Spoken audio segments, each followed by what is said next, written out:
오늘은 남편의 죽음을 복수하기 위한 강민지 씨의 사연입니다.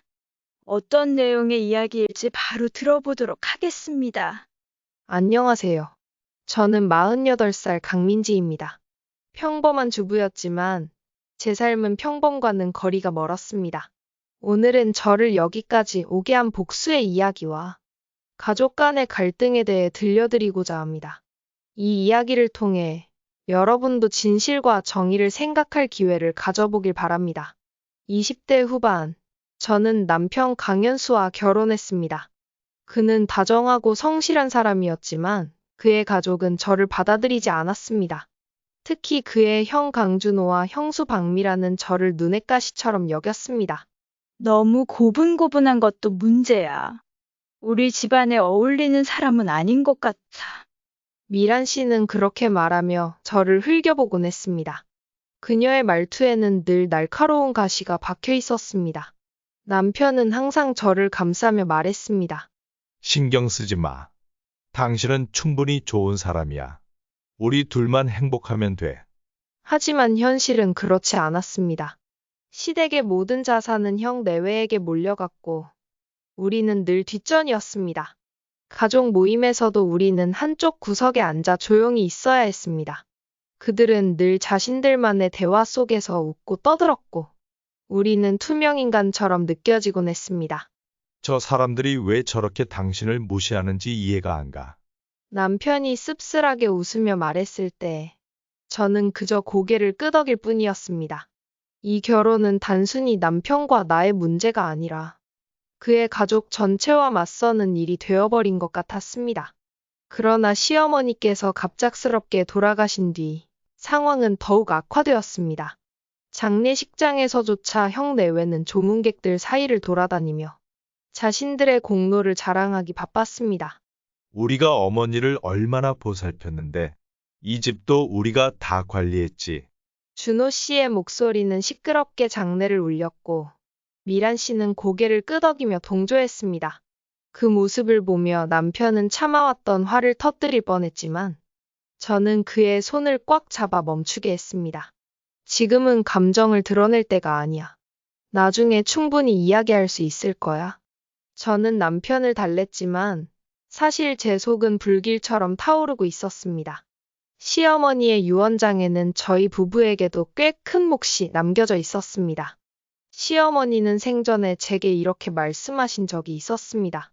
민지야, 너는 현수랑 잘 살려고 얼마나 노력했니? 이건 너희를 위한 내 마음이야. 그 순간만큼은 정말로 감격스러웠습니다. 하지만 그 행복은 오래가지 않았습니다. 형 내외는 유언장이 조작되었다며 변호사를 동원해 소송을 제기했습니다. 준호 씨는 법정에서 단호하게 말했습니다. 이 유언장은 위조된 겁니다. 저희 어머니는 절대 이렇게 하지 않으셨을 겁니다. 미란 씨는 법정 밖에서 저를 찾아와 속삭였습니다. 너희가 이런 식으로 나오면 우리도 가만히 있지 않을 거야. 조심해. 그 말은 협박이나 다름없었습니다. 저는 분노와 두려움 속에서 그들을 지켜보았습니다.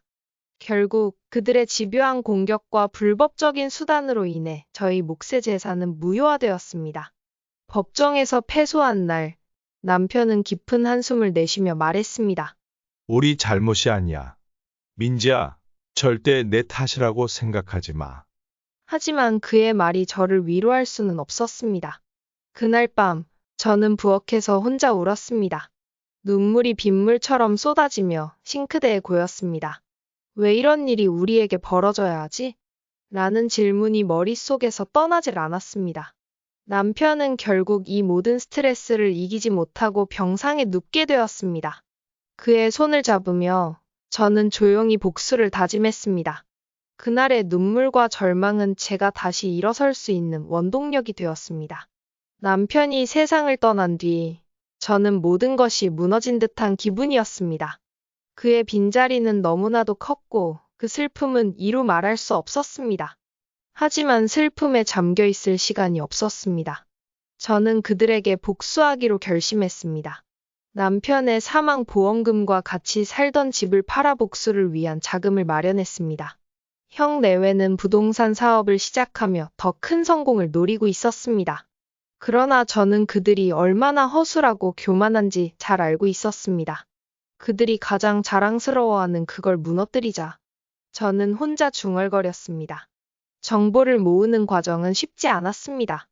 그들의 계약서, 뇌물거래, 그리고 내부 고발자들의 증언까지 모두 하나하나 수집해야 했습니다. 매일 밤, 저는 컴퓨터 앞에 앉아 자료를 정리하며 눈이 붓도록 울었습니다. 민지야, 너 이게 정말로 할 수 있는 일일까?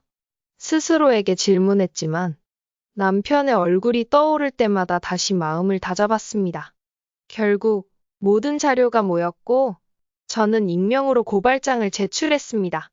몇 주 후 그들의 사업장은 폐쇄되었고 벌금이 부과되었습니다. 준호 씨와 미란 씨는 분노와 충격에 빠졌지만 저는 그저 조용히 웃을 뿐이었습니다. 그들에게는 외동아들 재훈이 있었습니다. 재훈은 부모의 압박 속에서 자랐습니다. 그는 늘 부모님의 기대를 충족시키기 위해 애썼지만 점점 지쳐가고 있었습니다.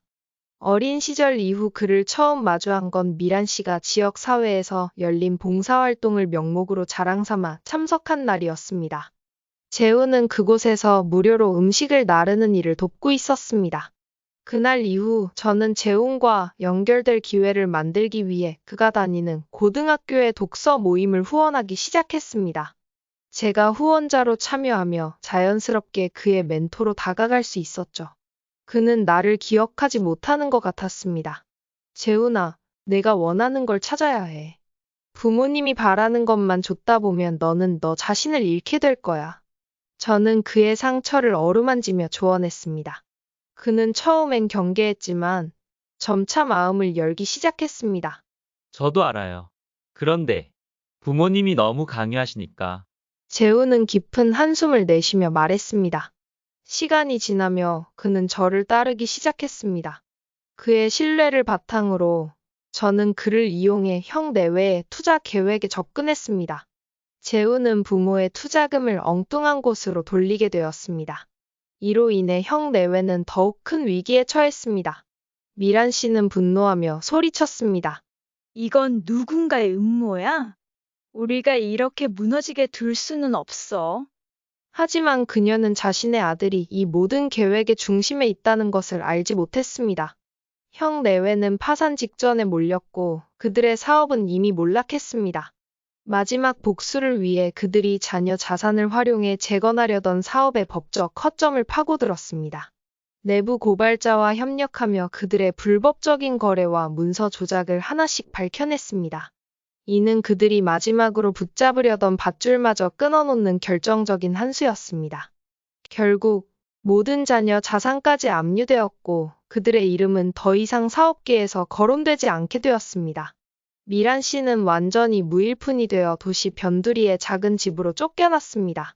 그녀는 예전의 교만한 태도를 잃고 초췌하고 지친 모습으로 살아가야 했습니다. 준호 씨는 그보다도 더 처참한 상태에 빠졌습니다. 한 번은 준호 씨가 저를 찾아왔습니다. 그는 초췌한 얼굴에 누더기 같은 옷차림으로 문을 두드렸습니다. 문을 열자마자 그는 무릎을 꿇고 애원했습니다. 민지야, 내가 잘못했어. 우리 모두 잘못했어. 이제 정말 아무것도 없어. 제발 한 번만 도와줘. 그의 목소리는 떨렸고 눈물은 뺨을 타고 흐르고 있었습니다. 저는 그를 한참 동안 바라봤습니다. 과거 그가 저를 얼마나 경멸 어린 눈빛으로 내려다보았는지 기억이 났습니다. 그리고 그가 남편을 무시하며 했던 말들이 제 귀에 메아리 쳤습니다. 준호 씨, 저는 차분하게 말을 꺼냈습니다. 지금 이러는 게 무슨 의미가 있나요? 당신이 우리를 어떻게 대했는지 기억하지 못하나요? 그는 울먹이며 고개를 끄덕였습니다. 기억해. 다 기억해. 내가 잘못했어. 하지만 민지야, 이렇게 될 줄은 몰랐어. 난 그저 내 가족을 지키고 싶었을 뿐이야. 저는 그 말을 듣고 쓴웃음을 지었습니다. 가족을 지키고 싶었다고요? 당신이 그렇게 말하던 그 가족에 저는 포함되지 않았던 거군요. 당신이 지키고 싶었던 건 당신의 자존심과 탐욕이었겠죠. 그는 아무 대답도 하지 못한 채 눈을 감고 고개를 숙였습니다. 그의 어깨는 떨리고 있었지만 저는 더 이상 그의 눈물에 흔들리고 싶지 않았습니다. 준호 씨, 저는 단호한 목소리로 말했습니다. 제가 당신을 도울 수 있는 건 없습니다. 이건 당신들이 스스로 만든 결과입니다. 이제 그걸 받아들이세요. 그는 비틀거리며 일어서더니 마지막으로 한 번 더 부탁했습니다. 민지야, 한 번만. 정말 한 번만 기회를 줘.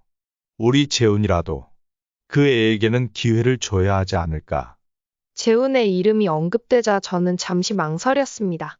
재훈은 부모와는 다르게 순수한 아이였습니다. 그가 부모의 잘못으로 더 이상 고통받지 않길 바랐습니다. 재훈에게는 제가 할 수 있는 한 최선을 다해 기회를 줄 겁니다. 하지만 당신들에게는 없습니다. 제 말은 단호했고 그는 아무 말도 하지 못한 채 고개를 떨구고 떠났습니다. 복수가 끝난 뒤 저는 공허함과 성취감이 교차하는 묘한 감정을 느꼈습니다. 하지만 제 인생은 거기서 멈추지 않았습니다.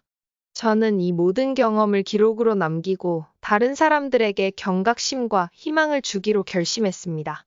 그리하여 저는 000 속의 비밀이라는 책을 쓰기 시작했습니다. 제 이야기를 숨김없이 담으며 부당함에 맞서 싸우는 방법과 그로 인한 고통, 그리고 끝내 얻은 자유에 대해 진솔하게 풀어냈습니다.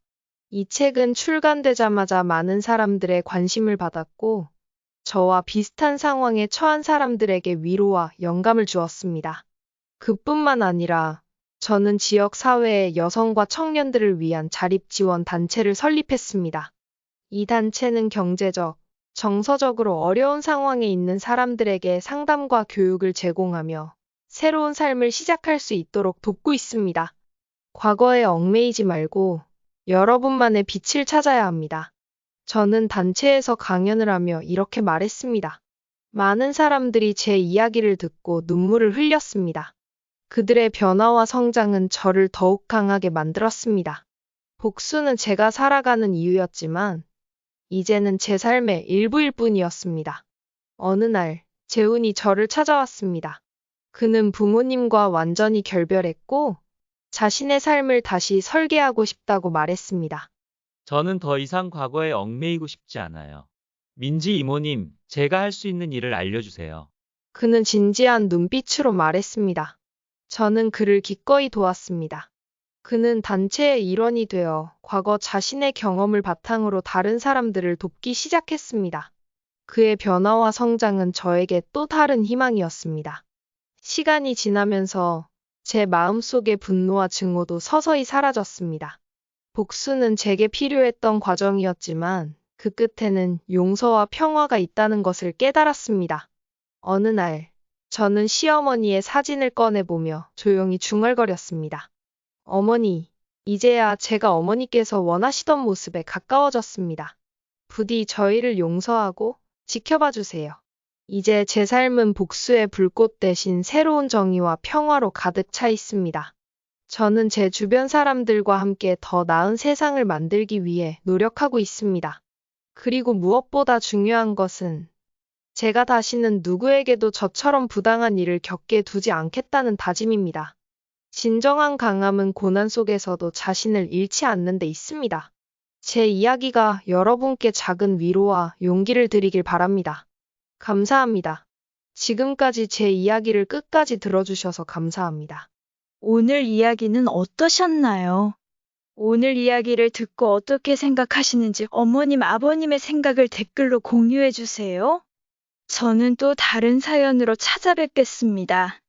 좋아요, 구독, 알람 설정을 통해 앞으로도 따뜻한 정을 나눌 수 있게 함께 해주세요. 어머님, 아버님의 삶의 지혜와 경험을 나눌 수 있는 통로가 되겠습니다. 오늘도 사연 들어주셔서 감사합니다.